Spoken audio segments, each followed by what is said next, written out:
Cette situation incivique et honteuse perdure au point que la société civile se demande qu'est-ce que nous léguerons aux générations futures, étant donné que ceux qui gèrent les biens de l'État veulent tout vendre.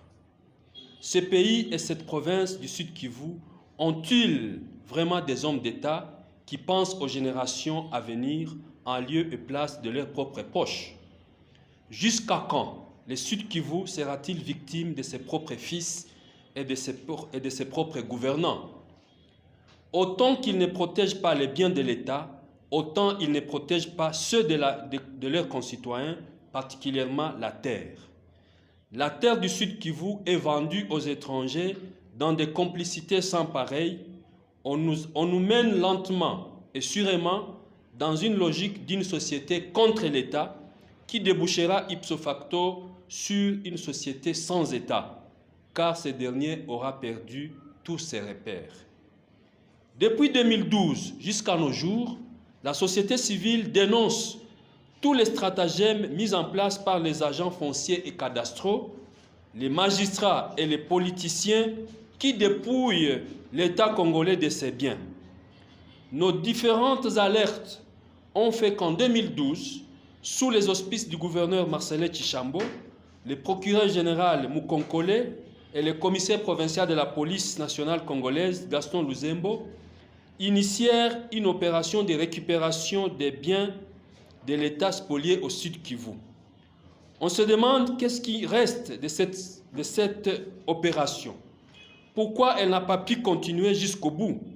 Certainement parce qu'il y a eu des coups de téléphone de la part de ceux-là qui se considèrent comme intouchables et qui ont proféré toute forme d'intimidation à l'équipe de récupération des maisons de l'État.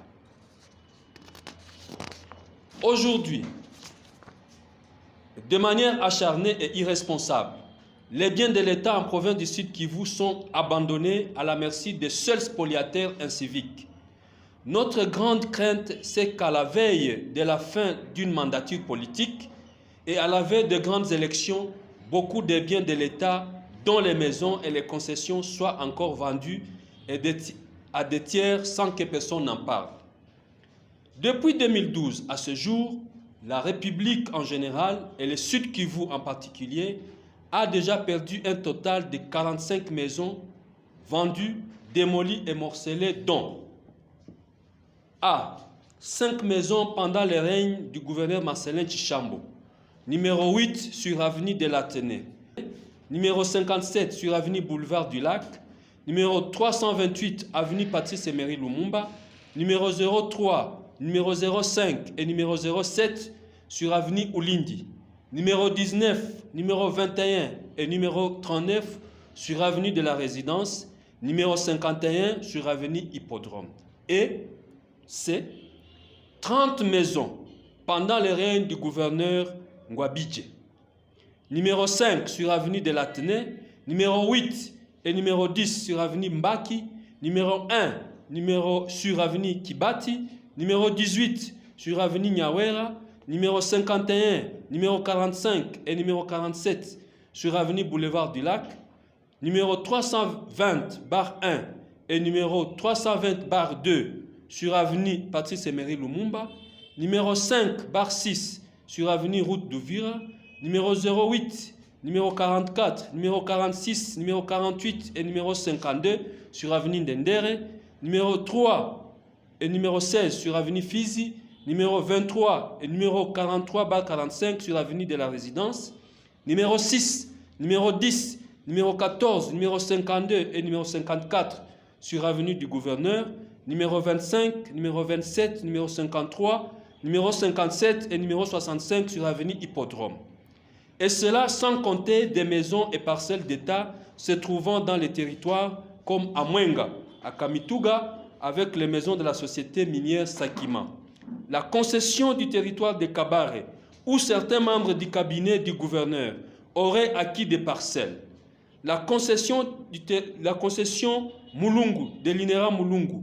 Les mémorables bosquets pour la vie ou le triangle de la femme à côté du marché d'Engouba, qui aurait déjà 14 propriétaires, se revendiquant sans honte ni vergogne des parcelles là-bas.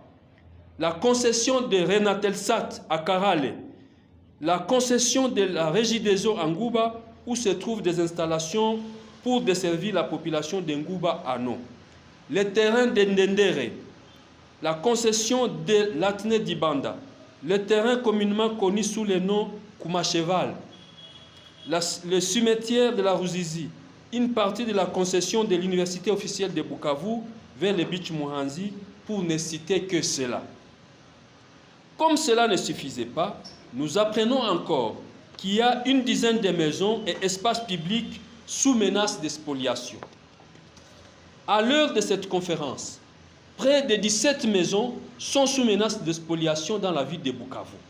Il s'agit notamment des maisons numéro 13, numéro 27 et numéro 49 sur avenue Boulevard du Lac, numéro 11 et numéro 7 sur avenue Kassaboubou, numéro 5 et numéro 7 sur avenue des Sports à la Botte, numéro 25 et numéro 17 actuelle résidence du directeur provincial de la DGM et numéro 3 sur avenue Kalehe, numéro 1 sur avenue Nyofu, numéro 19 sur avenue Kassai, numéro 12 et 20 sur avenue Nyawera, numéro 6 sur avenue Fizi, actuelle résidence officielle du maire de la ville de Bukavu, numéro 30 sur avenue du gouverneur et numéro 3 sur avenue Bobozo. Presque toutes les maisons et parcelles de l'État sur avenue Calais et Hippodrome sont spoliées et qu'en sais-je encore. Où allons-nous et où amenons-nous cette province du Sud Kivu? C'est illusoire et mensonger d'aimer notre Congo si nous n'aimons pas d'abord nos villages, ensuite nos territoires et enfin notre chère province. Le lac Kivu, un bien public, est repoussé à plusieurs endroits où sont érigées des maisons qui, demain ou après-demain, avec le changement climatique, peuvent se retrouver englouties dans les eaux du lac. Les 10 mètres de rive, qui sont des espaces protégés, sont vendus sans peur au vu et au su de tout le monde. Nous avons même appris une insolite qu'il y aurait même un tiers qui prétend être propriétaire de la résidence officielle de la maison, de la résidence officielle du gouverneur des provinces. Comme c'est d'elle qu'il s'agit, les arbres qui étaient plantés et faisaient la beauté de ces lieux ont aussi été coupés sans autorisation des services de l'environnement et personne n'en parle. Qui sont les architectes de spoliation des biens de l'État au Sud Kivu?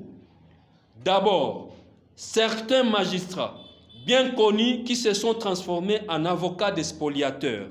Certains sont à Kinshasa, à la cour et parquet de cassation et donnent des injonctions à leurs collègues se trouvant ici à Bukavu. Nous nous demandons pourquoi l'État congolais ne gagne jamais de procès contre ces spoliateurs qui viennent avec des jugements cousus de toutes pièces pendant qu'il a des magistrats et avocats payés et logés par lui-même. Tous ces jugements qui dépouillent l'état de ses biens sont-ils dignes de foi? Pourquoi ces magistrats sont-ils devenus des protecteurs des spoliateurs au détriment de l'État jusqu'à autoriser souvent de déloger, d'humilier et de ridiculiser l'État congolais en déguerpissant de manière honteuse et inhumaine ces hauts fonctionnaires, y compris leurs propres collègues? Un État sérieux peut-il prendre des jugements contre lui-même pour se faire ravir ses propres biens en faveur des privés en jetant sur la rue ses propres agents et services publics? Nous remercions en passant les mutations annoncées par le Conseil supérieur de la magistrature en ce qui concerne certains magistrats qui se considéraient déjà comme chefs coutumiers en province du Sud Kivu. Il y en a qui devraient être radiés et certains ne méritent pas l'éméritat pendant leur retraite pour les violations des droits humains dont ils se seraient rendus coupables. 2. Certains cabinets d'avocats véreux et connus à la recherche de l'argent, rien que de l'argent, en violation de leur déontologie professionnelle. 3. Certaines autorités politiques, dont les cabinets du gouverneur des provinces et le ministère provincial en charge de l'habitat, la division provinciale de l'habitat, l'administration foncière, c'est-à-dire les services des affaires foncières du Sud Kivu, peuvent-elles justifier pourquoi elles spolient sans remords ni peur les biens de l'État qui sont censés protéger? Il est fort regrettable que les mêmes autorités censées lutter contre la spoliation soient aujourd'hui les fervents commanditaires avides des spoliateurs. 4. Un réseau de spoliateurs intouchables, composé par la plupart de certains opérateurs économiques œuvrant dans les secteurs de l'or et d'autres matières précieuses. Ce réseau est bien connu et entretenu par dans la province du Sud Kivu. Nous attendons afficher et publier très prochainement la liste de ces malfrats avec adresse précise pour que l'histoire de ces pays et de cette province retienne à jamais ceux qui ont détruit la République, autant que nous gardons les noms de tous les autres criminels de droit commun. 5. Certains officiers militaires utilisés pour faciliter la spoliation des biens publics. 6. Certains agents de l'État, chefs de division, qui sont locataires de l'État, se sont appropriés les maisons qu'ils occupent sans honte ni vergogne et possèdent déjà des titres et certains ont même procédé à des morcellement. 7. Certains ministres provinciaux dont les noms figurent dans les derniers rapports des missions parlementaires de l'Assemblée provinciale du Sud Kivu. 8. Enfin, certains gouverneurs du Sud Kivu qui se sont succédés jusqu'à ce jour.